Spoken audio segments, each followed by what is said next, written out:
Hi everyone, welcome back to my YouTube channel and our ongoing series, HMGM, How to Model a Gold Mill in 27,000 Easy Steps. We're looking at the historic Santiago Mill, and last time, in our third episode, we looked at the mine and mill complex from the exterior. What's changed in 20 years, what's there now, what we think each building or know each building was used for based on available information or lack thereof. And today, we're going to go inside the mill building and do the same thing. We'll also rely upon some sketches and drawings to try and get an idea how the process equipment was actually all fit together and be able to illustrate some things that are not necessarily visible at a casual glance. And then, our goal is to take what we've learned by looking around inside to get a feel for the scale and proportion of things, and then use that as a basis to start estimating dimensions for the foundation of our actual model. The model, in order to be built up correctly, it has to have the foundation be as close as practical because everything else is going to be proportioned, scaled, and built up from the bottom. In future episodes, we will look at the mill process equipment in more detail. We'll take one piece of equipment or one section of processing and kind of explore that in more depth. But today we'll just look at everything at kind of a high level, so if you're not entirely following along, don't worry. We got you covered later. Join us at 11,000 feet as we enter the historic Santiago Mill. Before the U.S. Forest Service closed off the mill in late 2019, there were two preferred ways of entering the mill. One was this upper doorway at the same level as the ore dump, provided the access ramp was installed, which it is not in this photo. A visitor entering this way would find themselves standing near the jaw crusher above the ore bin.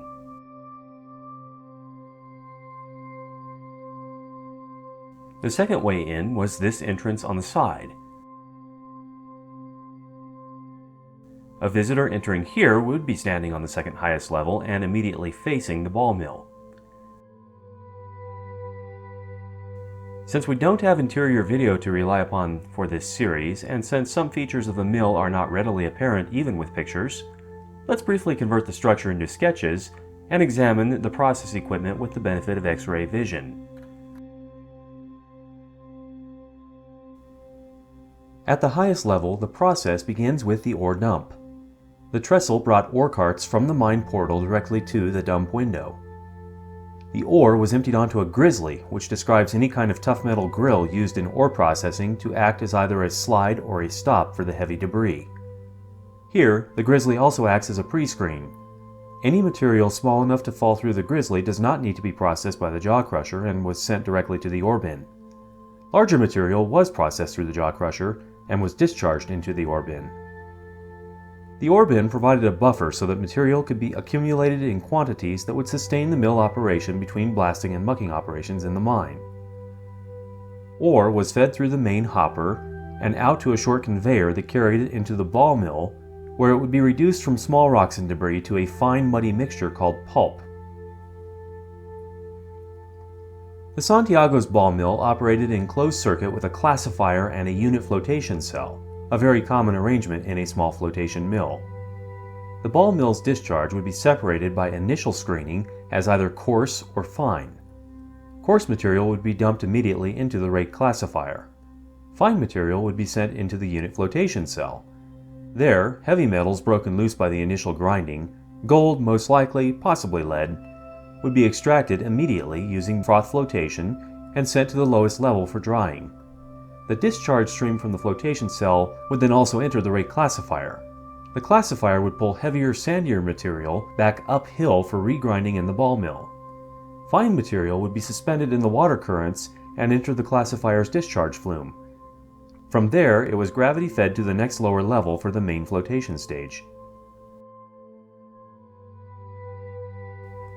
At this point, additional ore concentrates, probably silver and lead, would be extracted from the top of the cells using the froth flotation method, and likewise sent to the concentrate drying and water reclamation stage on the lowest level.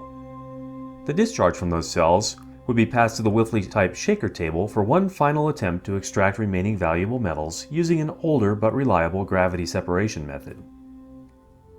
The gangue, or waste discharge, from the shaker table was now exhausted to the greatest extent the Santiago Mill's processes would allow, and sent to the bottom level for tailing separation and water reclamation.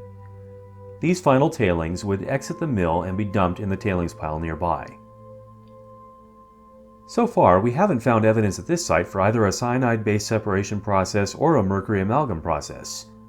One or the other of these processes, or rarely both, was commonly used in the late 19th and early 20th century mills, but fell out of favor in post-World War II settings.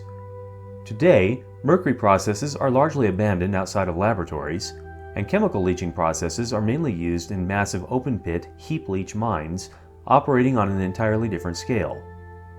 But since high mercury levels were identified in the Santiago Mill tailings when the Forest Service initiated its 2017 to 2018 remediation, an amalgam process must have been used at some point.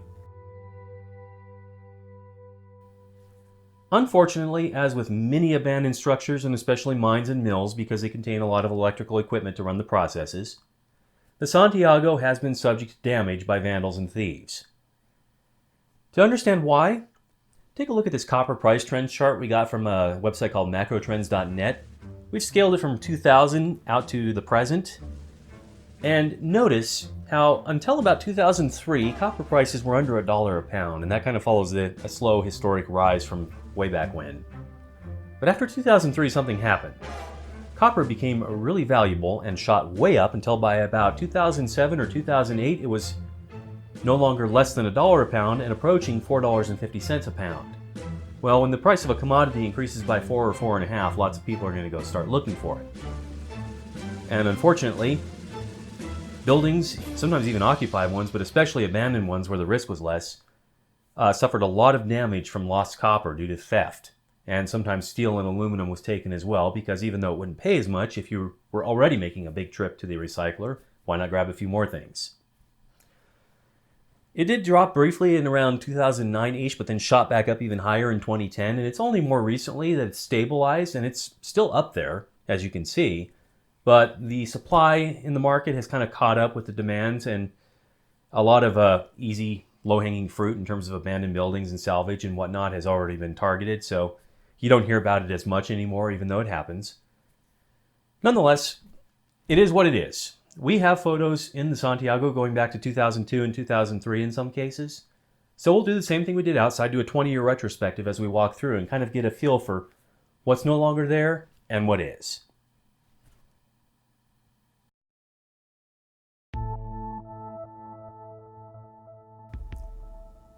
These 2010 photos of the Jaw Mill show a once beautiful 1930s vintage Westinghouse skeleton frame motor, probably around 10 to 15 horsepower, bashed apart with the windings fully stripped out.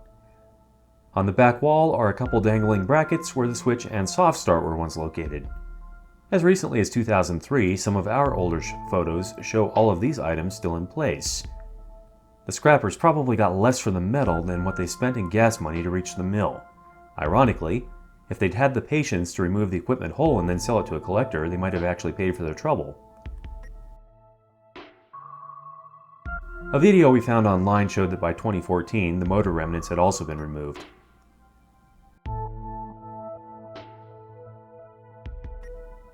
Moving down the stairs to the main processing floors, we can pause by the inspection hatch to the ore bin. The jaw mill is immediately above in this photo from 2010, and a ladder at the rear allowed an operator to access the slide under the Grizzly in order to clear blockages.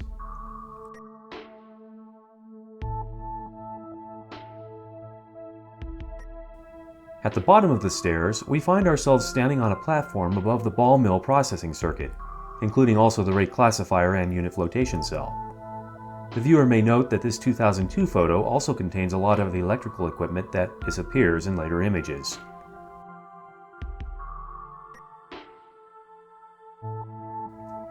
In this 2010 photo standing up on the same location, The top of the ball mill's feed hopper has been pushed to one side. In later images, it disappears entirely. At this time, we do not know if it has been lost or is still stashed somewhere in the mill.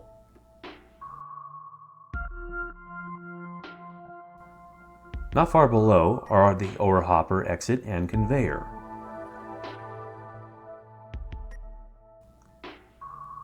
Moving lower, we can look at the ball mill directly. We're not sure on the size, but we believe the main chamber is around 4 foot diameter and 6 feet long. The safety railings are minimal, reflecting the lax standards of a bygone era.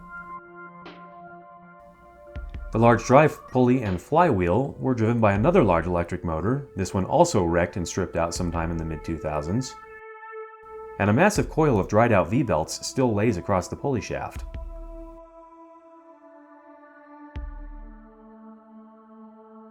We figured this one was probably in the range of 20 to 30 horsepower.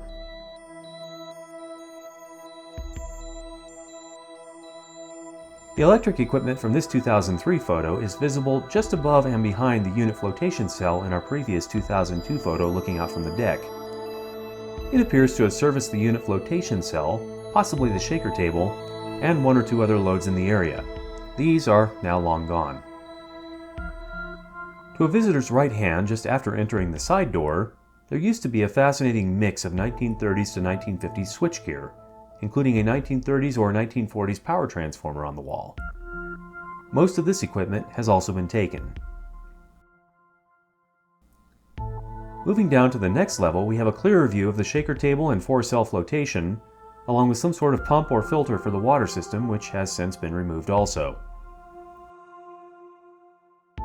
If we roll back the clock from 2010 to 2003, we can see that both drive motors were still installed on the flotation cells. There is only one in our 2010 photos. As far as we know, both are now gone. We don't have many images of the concentrate drying and water reclamation on the lowest level. This 2003 photo does show scattered electrical equipment once again, including the core of another 3-phase transformer at upper left, and in the middle, what appears to be the remnants of a submersible pump. However, this photo we found online, taken by the remediation contractor, does give a better view of the concentrate flumes exiting from the upper levels, along with other drains and tailings discharge. Evidently, there was quite a bit of channeling in the concrete under the subfloor, but we don't have much information on either how it was laid out or how it functioned. Likewise, here's another view that we found on a forum. The small pipe following the post at right is a water feed directly from the tank overflow out back. We did find one video that briefly shows the concentrate area from another angle. Unfortunately, since most visitors enter at the upper levels and the elevated subfloor on the lowest level is in poor condition, few people venture in that area, and this is about as much information as we have been able to find.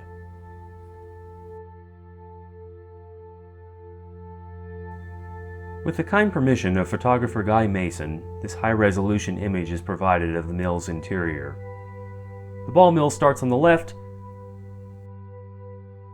flotation and shaker table in the middle, and down at the far right is the concentrate drying stage.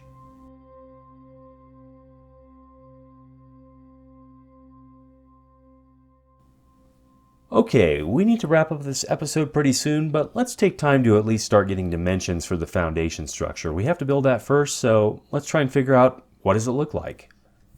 We've been outside the mill in episode 3. We've now been inside the mill in this episode, episode 4. And we'll talk about some of the advanced details later, but there's a few things that we can just see are obviously true. The mill foundation has 4 levels. You can see that outside, you can see that inside. The top level is kind of its own little thing because the ore dump and the ore hopper are all up on that level. It's narrower in depth than the other 3 levels, and it's also narrower in width. There's kind of an 8-foot cutout on the one side, roughly, where the trestle comes up to it. So that top level, when we look at the roof from above, we should be able to draw a line and say that's the extent of our top level. And the other thing we saw from the inside is that there's 3 more levels inside the main part of the mill, and those all appear to be the same depth. The other question is, what is the height drop between levels? We can't say for certain. Looking from the outside, it almost looks like the first level, I guess we're calling it, with the ore dump tower might be a little taller than the others, but that's not 100% clear. What we do know for sure is that in photos we found or had where there was a human being standing in them, if we assume that human being is roughly 6 feet tall, they couldn't quite see over the next ledge, so let's say that each ledge is about 7 to 8 feet tall, and I'm not sure if that's true for the ore dump tower. The ore dump tower might be about 9 or 10 feet. But be that as it may, we'll go with 8 foot across the board. It won't affect any of our critical building dimensions, as we'll be looking at later. When we get to the timber framing, we'll see why. And we can also adjust that fourth and highest level a bit if we really need to. We have fairly high resolution imagery available in this region, so we will just start with the ruler from the tools menu, zoom in as far as practical, and then begin grabbing corners with our cursor. Something to consider, though, is that Google Earth will pan and rotate the image in order to try and maintain perspective, and it will keep the scale correct in the image, but the sketch and skew may make it harder to grab corners. So sometimes it's useful to come back after a day or two and try and measure the same structure again and see if you're still getting consistent results. This is a nice building because it's all rectangular structures. We have nice corners to grab. But in any case, I settled on an outline dimension of roughly 16 feet by 19 feet for the dump roof. That's represented now by an orange line that I've drawn over it. And then overall dimensions of 78.5 by 36.5. That's the red outline we're looking at.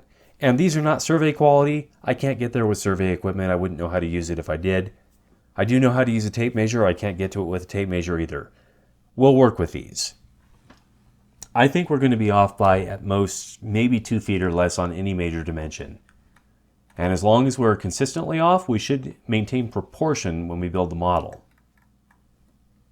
Now these won't be final roof dimensions either. We'll have to look at that later when we deal with timber because the roof is sloped and we're just looking at it straight down here from the satellite imagery. But in any case, something we can gather by looking at the roof in other photos is that it has an overhang. So our foundation is going to be a little bit narrower than what we're measuring from the actual roof dimensions. I ended up with a 78.5 foot overall length and a 36.5 foot overall width. That's kind of the blue line on here. And used 8 foot as the cutout from the top level. I went with 7 feet as the depth difference between all levels if you're going from one level down to the next.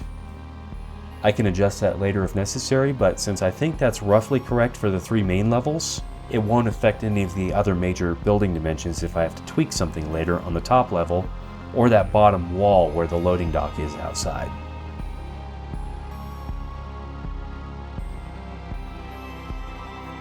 So where does that leave us? Well, in the end, I did spend hours examining photos and videos for clues to heights, angles, equipment proportions, anything like that, and we'll try to look at some of that in our future episodes. But the long story short is that the finished model will be slightly off on all major dimensions, and I can accept that, but it will also look visually correct and maintain proportions.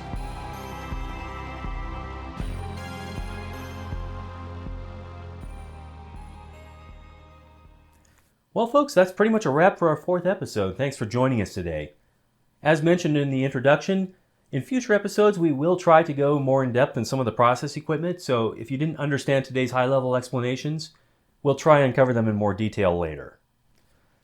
But we do want to proceed with a couple build episodes because we've been spending a lot of time working on the foundation, and I want to show you what's come out of that.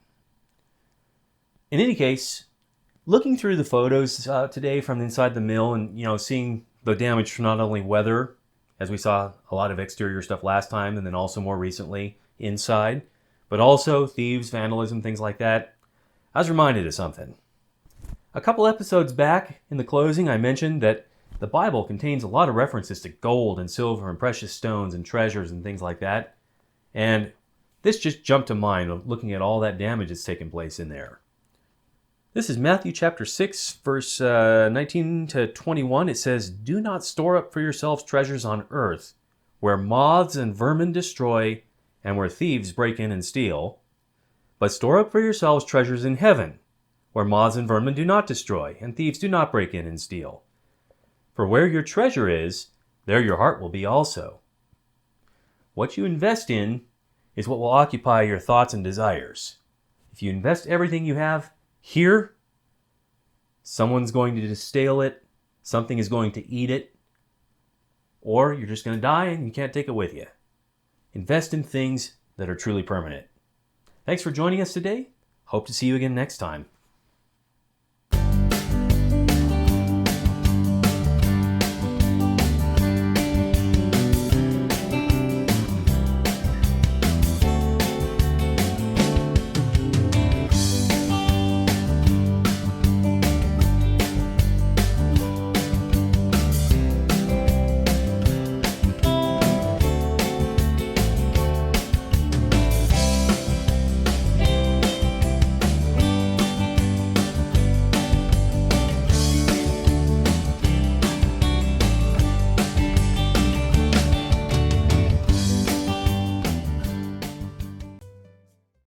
Has anyone seen my phone?